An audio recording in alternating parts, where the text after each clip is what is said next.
से बंधी है समय की, जो पास है और दूर बहुत है, जो महाकाय है, जो जर्रा है, जो आदि देव हैं, ये हैं सूर्य देव। ऐसे सर्वव्यापी को नमन करते हुए शुरू करता हूँ सूर्य के प्रतीक कोणार्क की गाथा।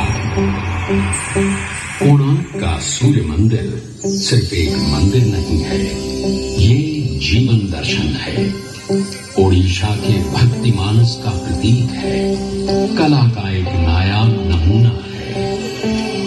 कोणार्क में उत्तर की आर्य और दक्षिण की द्रविड़ सभ्यता आपस में मिलकर एक रूप हो जाती है। कोणार्क उत्सव है, जीवन का उत्सव, शिल्पी की कठोर साधना का सत्य है। कोणार्क की शिलाओं में एक धड़कन है जो हर दर्शक को अपनी कहानी सुना रही है। मैं सुन रहा हूँ अमरकंटक की पहाड़ियों से आती हुई महानदी की कलकल। पहाड़ियों को लांग वो कभी अल्हड़ हो जाती है तो कभी चंचल, हर पल अपने रूप बदलती ऐसे चली आ रही है मानो पूरी पृथ्वी को सिंचित कर देगी।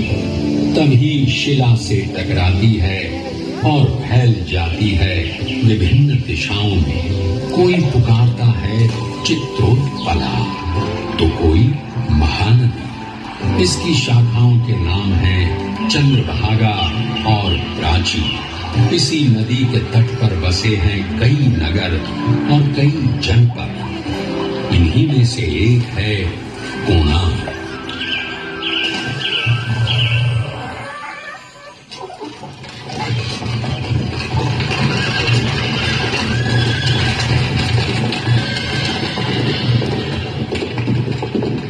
सूर्य मानव सभ्यता का आदि ईश्वर है, जगतचर्या का प्रतीक है। ऋग्वेद में इसकी चर्चा इसी रूप में होती है। सूर्य के भाई अग्नि और वायु हैं, यही जगत रचयिता हैं। वो रथ पर सवार होकर आते हैं। रथ प्रतीक है इस ब्रह्मांड का। उसके पहिए समय हैं तो प्रतीक हैं गति के। इसके रथ में जुटे हैं 7 घोड़े, सतरंगी किरणों वाले। उसके पहिए की 12 रेखाएं 12 महीने हैं। उसके चलने से मौसम बदलते हैं। सूर्य के 720 पुत्र हैं, दिन और रात के जोड़ में। सूर्य प्रतीक है गति का, जीवन का, इसीलिए वो आराध्य है। आदिम सभ्यता स्वयं को उसी का अंश मानती आई है। ईसा की 9वीं सदी में केसरी रियासत के महाराजा पुरंदर केसरी सूर्य के परम उपासक थे। उन्होंने कोणार्क जनपद में पहला सूर्य मंदिर बनवाया।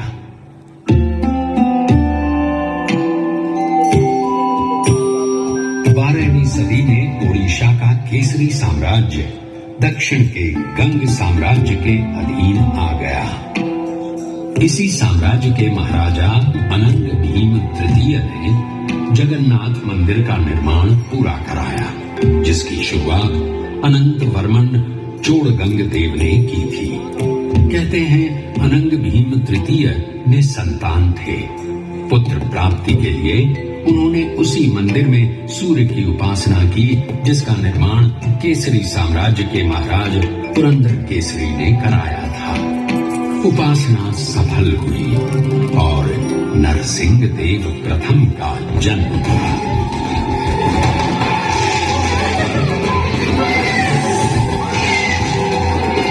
नरसिंह देव, जिनका शासनकाल 1238 से 1264 तक रहा, उनमें अपने पिता अनंग भीम के तमाम गुण थे। नरसिंह देव के पिता अनंग भीम ने 1211 से 1238 तक ओडिशा पर राज किया। ये काल ओडिशा की गौरव गाथा का काल था, स्वर्ण युग था। ये वही काल था जब मुस्लिम शासक तेजी से अपने साम्राज्य का विस्तार कर रहे थे। कश्मीर और ओडिशा को छोड़कर देश का अधिकांश भाग मुस्लिम शासकों के अधीन हो गया था। मुसलमानों की बढ़ती ताकत और साम्राज्य विस्तार नरसिंह देव के लिए चुनौती का समय था। ओडिशा की संप्रभुता और स्वाधीनता सामने खड़ी थी। प्रजा की शंकित निगाहें नरसिंह देव को देख रही थी। नरसिंह देव ने ओडिशा की एकता और अखंडता की ध्वजा अपने हाथों में थाम ली और जुट गए ओडिशा की रक्षा में। मालव देश यानी आज का विंध्य देश, यहाँ की राजकुमारी थी सीता देवी, सुंदर, सुशील, सर्वगुण संपन्न। मालव देश मुसलमानों के अधीन हो चुका था। उसी प्रदेश की राजकुमारी सीता देवी के साथ नरसिंह देव का विवाह संपन्न हुआ। सीता देवी राजरानी बन गई। महारानी, हमें शीघ्र ही युद्ध के लिए प्रस्थान करना पड़ेगा। राज्य की सीमा पर यवनों ने पुनः डेरा जमा लिया है। तुघान खान उत्कल को पराधीन बनाना चाहता है, लेकिन उत्कल किसी पर आश्रित नहीं है। गंग साम्राज्य की रक्षा के लिए मेरे प्राणों की भी आहुति जाती है, तब भी मैं पीछे नहीं हटूंगा। तुघान खान उत्कल पर हमले के बहाने ढूंढ रहा है। यवनों को हमेशा हमेशा के लिए पीछे खदेड़ना पड़ेगा। इस बार उत्कल के वीर आत्मरक्षा के लिए युद्ध नहीं लड़ेंगे। इस बार हम आक्रमण करेंगे। उत्कल के विजय की प्रार्थना कीजिए रानी, उत्कल के विजय की प्रार्थना कीजिए। जिसका नाम नरसिंह देव है और जो सेवक है जगन्नाथ के, उसकी कभी पराजय नहीं हो सकती। जाइए महाराज, विजय पथ आपकी राह देख रहा है। भयंकर युद्ध हुआ, मार काट मची, खून बहा।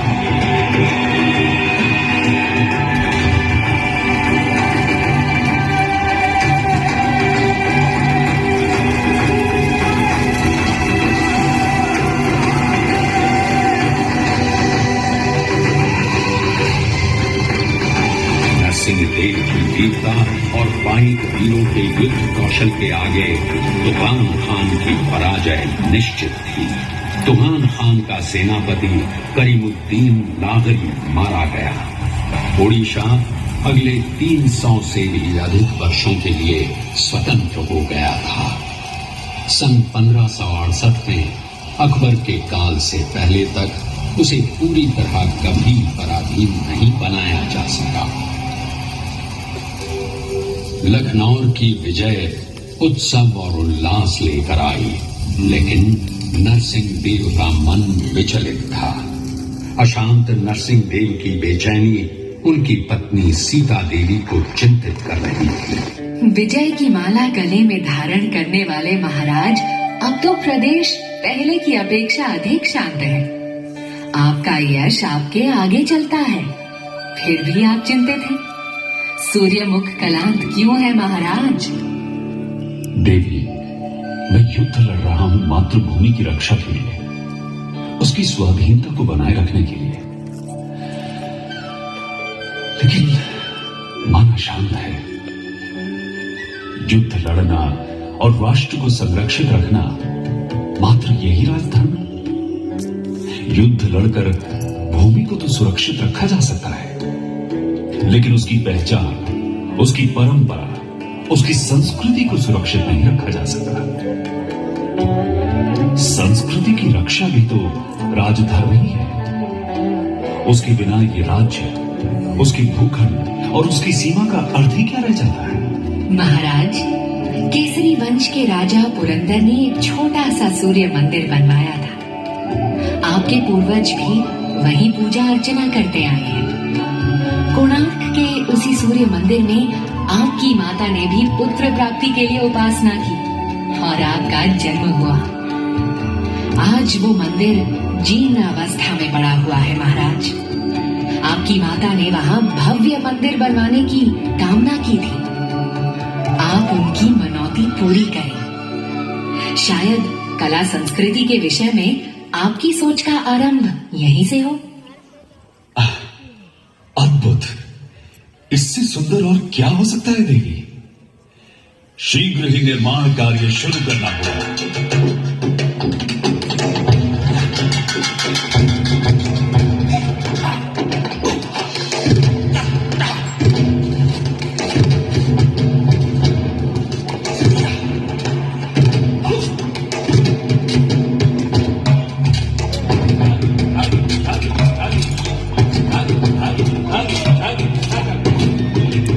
निर्माण योजना पर कार्य रूप दिया जाने लगा।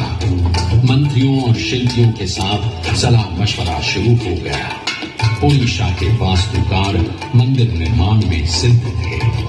ईसा की 7वीं सदी से अब तक ओडिशा के शिल्पी उम्दा भवनों और मंदिरों का निर्माण करते आए थे। ओडिशा के अलग अलग प्रांतों से कारीगर बुलाए जाने लगे। मंत्री शिवेई सामंतरा महापात्रा को योजना का कार्यभार सौंप दिया गया। उधर सीमा पर फिर से युद्ध छिड़ गया था। सुल्तान इल्तुतमिश ने इख्तियारुद्दीन उज़्बेक को गौड़ प्रदेश का शासक बना दिया था। एक तरफ कोणार्क में मंदिर निर्माण का कार्य चल रहा था, दूसरी तरफ सीमा पर युद्ध। नरसिंह देव ने बांकुड़ा और हुगली के इलाके जीत लिए। कोणार्क का सूर्य मंदिर नरसिंह देव की विजय का प्रतीक बन गया। कारीगर उत्साह से भर गए। बेजान पत्थरों में जान डाली जाने लगी। छैनी हथौड़े की चोट से वीरान कोणार्क जीवंत हो उठा। कोणार्क के जर्रे जर्रे में इतिहास छिपा है। हर शिला अपनी ही कथा कहती नजर आती है। सच है या झूठ ये तो किसी को पता नहीं, लेकिन किंवदंती जरूर है। किस्से कहानियां तो उसी की बनती हैं जो श्रेष्ठ होता है। तो इन किस्से कहानियों से ये जरूर पता चलता है कि कोणार्क श्रेष्ठ है। द्वापर युग था। श्री कृष्ण की 8 पटरानियों में से जामवंती के गर्भ से जन्मे सांब। सांब रूपवान थे। अपने रूप पर उन्हें गर्व भी था। एक दिन ब्रह्मर्षि नारद पधारे। अपने रूप में मदमस्त सांब उनका अपमान कर बैठे। पृष्ठ नारद ने कृष्ण से ये कह दिया कि तुम्हारा पुत्र सांब गोपांगनाओं के साथ प्रणय क्रीड़ा में लीन है। क्रोधित कृष्ण सांब को ढूंढने निकले।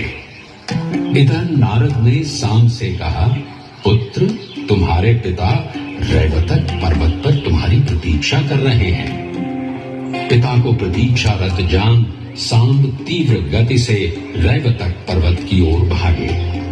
वहां गोपियां पुष्करणी में जल क्रीड़ा कर रही थी। सांब को समक्ष देख उन्हें लगा साक्षात श्री कृष्ण आ गए हैं। सांब में कृष्ण छाया देख सुध बुध बिसराकर गोपियां सांब से लिपट गई। तभी वहां पहुंचे कृष्ण। सांब को गोपियों के आलिंगन में देख क्रोध से भड़क उठे। अरे नराधम क्लीब, तू महापातकी है। मैं तुझे श्राप देता हूं। जिस रूप के अहंकार में तू डूबा है, तेरा वो रूप नष्ट हो जाए। तेरे रूपवान अंग कुष्ठ से भर जाए। पिता के शाप से सांब को कुष्ठ हो गया। नारद के प्रति हुए अपमान का उन्हें आभास हुआ तो वे नारद के पास पहुंचे। नारद ने उनकी दशा देखी और द्रवित होकर शाप मुक्ति का उपाय बताया। तुम भारत के पूर्वी तट पर मैत्रेय वन में जाकर सूर्य की उपासना करो। उनकी कृपा से ही तुम रोग मुक्त हो सकते हो। नारायण नारायण। सांब चंद्रभागा नदी किनारे मैत्रेय वन में जाकर सूर्योपासना में लीन हो गए। उनकी कठोर साधना से प्रसन्न हो सूर्य देव ने उन्हें रोग मुक्त कर दिया। रोग मुक्त सामने चंद्रभागा नदी में डुबकी लगाई। वहां उन्हें पत्थर की बनी सूर्यदेव की मूर्ति मिली। उन्होंने मंदिर बनवा वहीं उसकी स्थापना कर दी। सांब की वो साधना पीठ आज कोणार्क मठ के नाम से जानी जाती है और आज भी देश के विभिन्न हिस्सों के कुष्ठ रोगी रोग मुक्ति की कामना के लिए यहाँ आते हैं। ये कथा है सांब पुराण की, पौराणिक है। ओडिशा के जनमानस की कथा है। इतिहास का इससे कोई सरोकार नहीं है। कोणार्क निर्माण में कितना समय लगेगा, कितने कारीगर काम करेंगे, कितना अर्थ व्यय होगा, सारा हिसाब लगाया जा चुका था। भ्रमरवर हरिचंदन आय व्यय की देखभाल कर रहे थे। पुरी से 19 मील उत्तर पूर्व पदमतोला गंड नामक पुष्करणी को भरकर मंदिर बनाने का फैसला ले लिया गया। ओडिशा के विभिन्न इलाकों से चुन चुन कर कारीगर बुलाए गए। दूर दूर के पहाड़ों से पत्थर लाए जाने लगे। चित्रकोंडा, माकंडा, रेगेड़ा, श्वेत, श्याम, किस्म किस्म के पत्थर और नील रंग का ग्रेनाइट लाया गया नीलगिरी से। नवग्रह के लिए शिला आई 642 मन की। मंदिर के ऊपर कलश स्थापना के लिए 56,000 मन का 25 फीट ऊंचा शिलाखंड जलमार्ग द्वारा 100 मील से भी अधिक दूरी से लाया गया। न सिर्फ इसे लाया गया बल्कि 200 फीट ऊंचे मंदिर के शिखर पर चढ़ाया भी गया। शिल्पियों का अद्भुत कौशल और लगन अचंभित कर देने वाले थे। कुल 1200 कारीगर लगाए गए निर्माण कार्य में काम पूरा करने के लिए और समय निर्धारित किया गया 12 वर्षों का। महाराज नरसिंह देव स्वयं रुचि ले रहे थे निर्माण कार्य में।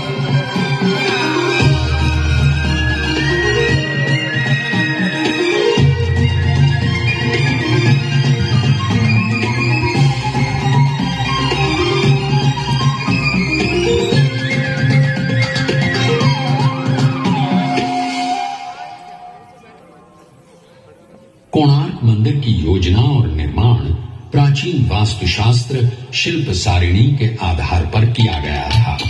इसकी निर्माण योजना को देखें तो ये लगभग वैसा ही है जैसे भुवनेश्वर का यमेश्वर मंदिर। मूल रूप से 2 हिस्सों में बंटा हुआ, पहला विमान तथा दूसरा जगमोहन। विमान लगभग चौकोर होता है।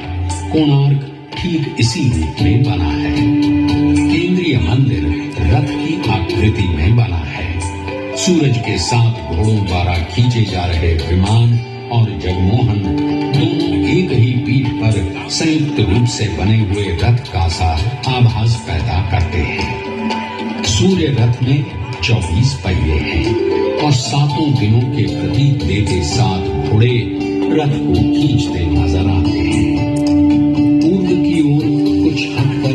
नाट्य मंदिर बना है। मुख्यशाला और नाट्य मंदिर के बीच में अरुण स्तंभ था। मुख्य मंदिर के दक्षिण पूर्व सूर्य शक्ति छाया देवी का मंदिर है। दक्षिण पूर्व में ही कुछ दूरी पर भोग निर्माण के लिए रसोई घर बना है। सामने दोनों ओर अन्य छोटे छोटे मंदिर बने हुए हैं। केंद्रीय मंदिर और अन्य मंदिरों को घेरे प्राचीन वन है। मुख्यशाला के पूर्व, दक्षिण और उत्तर में 3 द्वार बने हैं। हर द्वार की सीढ़ियों के दोनों ओर अपूर्व कारीगरी से बने खंभे हैं। पूर्व की ओर है सिंह द्वार, दक्षिण में अश्व द्वार और उत्तर में है गज द्वार। सूर्य के प्रकाश में भेद नहीं है। वो जाति, धर्म, संप्रदाय और देश में फर्क नहीं करता। कोणार्क का सूर्य मंदिर सर्वधर्म की पीठ है। सब एक हैं, यही कोणार्क कला का संदेश है। कोणार्क को गौर से देखें तो वो केंद्र से पजल ने अपनी किताब आईन अकबरी में लिखा है, अद्भुत कोणार्क ओडिशा वास्तुकला का चरम है, एक जलता हुआ दिया है। पर अफसोस वास्तुकला का ऐसा अद्भुत चिराग इसके बाद ओडिशा के स्थापत्य में फिर कभी नहीं दिखा। ओडिशा के मंदिर भव्य साज सज्जा वाले मंदिर हैं। प्राकृतिक बिंबों में कमल की आकृति प्रायः हर मंदिर में मिल जाएगी। कमल जहां एक तरफ सूर्य को बिंबित करता है, वहीं वो प्रतीक है प्रज्ञा का, ज्ञान का, परम ज्ञान का। पत्ते और डालियों से की गई सजावट भी प्रायः सभी मंदिरों की सज्जा का अंग है। ये डालियां बिना फूलों वाली हों तो सादा डाली, फूलों वाली हों तो गेंदा डाली, पक्षी बैठे हों तो हंसा डाली। अगर डालियां आपस में गुथी गोलाकार रूप लिए हों तो फांसी लता के नाम से पुकारी जाती है। कोणार्क के पहिए और चक्र की सज्जा में भी इसका प्रयोग देखने को मिलता है। उड़ीसा में मंदिरों के दरवाजों पर जबरदस्त नक्काशी देखने को मिलती है। कोणार्क मंदिर के प्रवेश द्वार पर जो झांकी उकेरी गई है, वो है मनुष्य कौतुकी, जिसमें मानव आकृति अलग अलग भाव भंगिमाओं में द्वार के दोनों ओर लताओं का सहारा लिए झूलती दिखाई गई है। साथ ही कई द्वारों पर ऊपर की ओर बढ़ती लता डालियां जो मानव आकृतियां लिए हुए हैं, उन्हें भी उकेरा गया है। कोणार्क मंदिर के प्रवेश द्वार पर एक और खास आकृति उकेरी नजर आती है।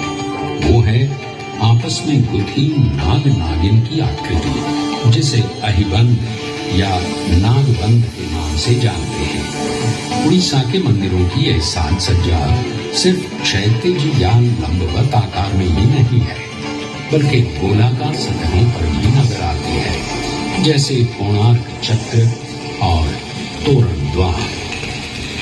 कोणार्क सूर्य मंदिर भी है और विजय प्रतीक भी।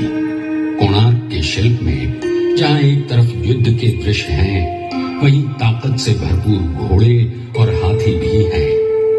दहाड़ता हुआ सिंह हाथी को अपने पंजे में लिए हुए दिखलाया गया है। विभिन्न स्थानों पर राजा की आकृति उकेरी गई है। यहाँ तक कि मंदिर के गर्भगृह में राजा को घुटने पे झुके स्वयं सूर्यदेव के हाथों हार पहनते दिखलाया गया है। कोणार्क उड़ीसा मंदिर वास्तुकला का अंतिम मंदिर है, जहाँ परंपरा के साथ साथ कला की नई दृष्टि का मिलन साफ देखने को मिलता है। वास्तुकला के परंपरागत विषयों और बिंबों से हटकर नए विषय और प्रतीक परंपरा को आगे ले जाते नजर आते हैं।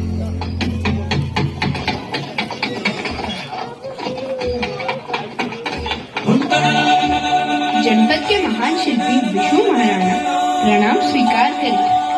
जन्म लेने के बाद जब से मैंने होश संभाला, तब से मेरी आंखें आपको ही ढूंढती रही। आपकी शिल्प कला के बारे में सुन सुनकर मैं पत्थरों को काटना, उन्हें आकार देना सीख गया। आप मेरे आदर्श हैं, आप ही मेरे गुरु हैं। बचपन में पिता की बाहों का झूला तो नहीं मिला, लेकिन गुरु का आशीष तो मिल सकता है ना महाराज। माथे पे आशीष का हाथ रख दीजिए विष्णु महाराणा। कौन हो तुम बालक? तुम्हें देख मेरा व्याकुल मन और विचलित हो गया। कौन हो तुम?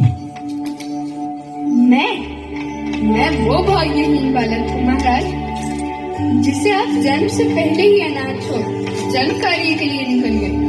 पिता, मैं आपका पुत्र हूँ, धर्मपद। पुत्र? हाय शिल्पी जीवन, 12 वर्षों तक जिसे भूला रहा, आज वो सामने खड़ा है, जिसे गले लगाने को जी चाहता है। घंटों महीनों जिसे निहारने, बातें करने का मन करता है। लेकिन हाय दुर्भाग्य, 1200 शिल्पियों के प्राण पुत्र स्नेह से अधिक प्रिय है। क्षमा पुत्र,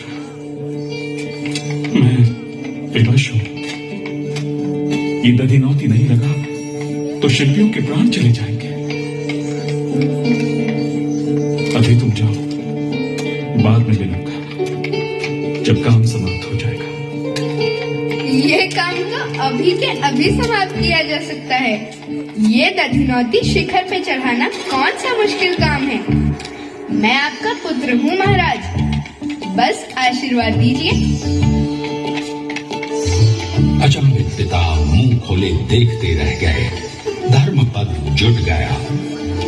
देखते ही देखते दधिनौती शिखर को छूने लगा। जो काम सिद्ध शिल्पी न कर सके वो 12 वर्ष के एक बालक ने कर दिखाया। सब चकित थे।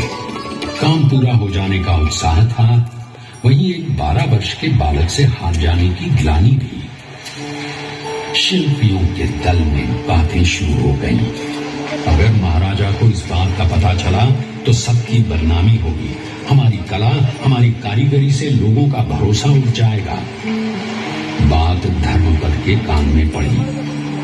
पिता के शिल्प और 1200 शिल्पियों की कलाकारी पे उसकी वजह से प्रश्न उठे, ये उसे मंजूर नहीं था। और देखते देखते चंद्रभागा नदी में छलांग लगा। शिल्पी मान मर्यादा की रक्षा के लिए अपने प्राण त्याग दिए।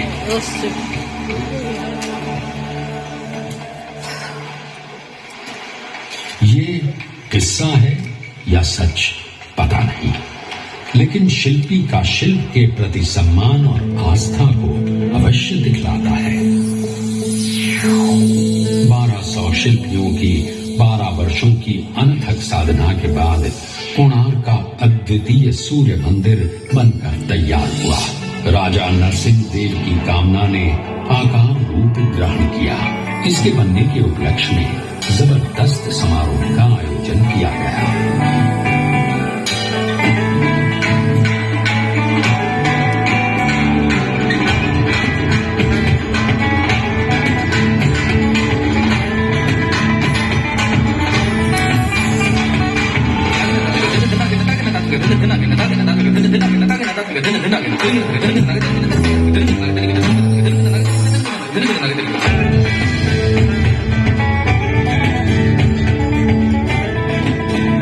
दूर से अपार जनसमूह समारोह में भागीदारी के लिए उमड़ पड़ा।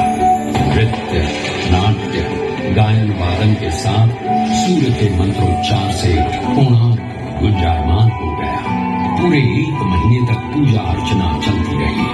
राजा नरसिंह देव स्वयं आहुति दे रहे थे। मंदिर के समक्ष आकाश में सर उठाए विशाल सूर्य स्तंभ अपनी सत्ता, अपनी ताकत का आभास देता सबको चकित कर रहा था।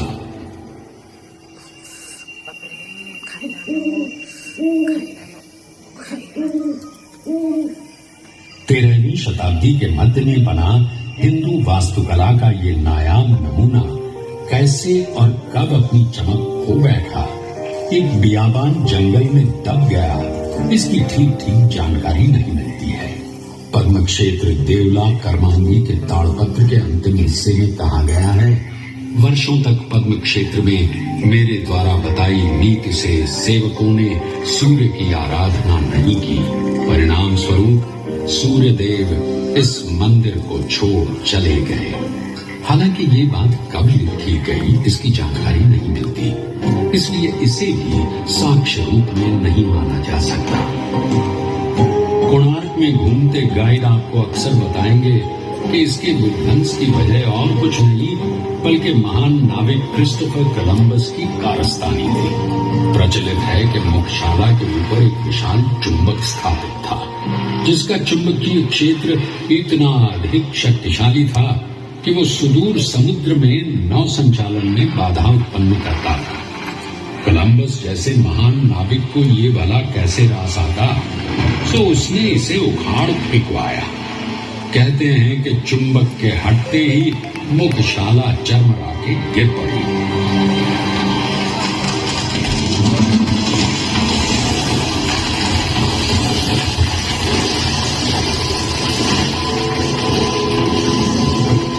मगर सच तो ये है कि कोलंबस के कदम कभी ओडिशा की धरती पर नहीं पड़े। लगभग 150 वर्षों तक गुमनाम रहने के बाद 18वीं सदी के मध्य में इस पर नजर पड़ी महाराष्ट्र साम्राज्य के बाबा ब्रह्मचारी की। वे महाराजा वीर किशोर के अधिकारी शिव भट्ट साठे के गुरु थे। उन्होंने सर्वप्रथम इसकी साफ सफाई करवाई।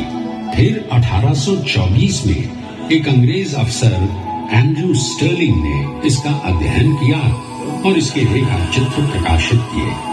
फिर क्या था, कोणार्क का ये सूर्य मंदिर पुनः अंधकार से प्रकाश में आ गया। इसकी अद्भुत कला अपनी क्षतिग्रस्त अवस्था में भी अचंभित कर जाती है। आज ये विश्व की धरोहरों में से एक है। भारतीय पुरातत्व सर्वेक्षण विभाग इसकी देखभाल, इसे संजोए रखने में दिन रात लगा है। कोणार्क सत्य है, जीवन का सत्य, शिल्पी की कठोर साधना का सत्य, उत्कलीय और भारतीय संस्कृति का महान सत्य है जो कई कथाओं को अपने में समेटे है। हो सकता है इसमें आपकी भी कथा आपको मिल जाए। ध्यान से देखिए, कान लगाकर सुनिए। कोणार्क आपको आपकी कथा सुना रहा है।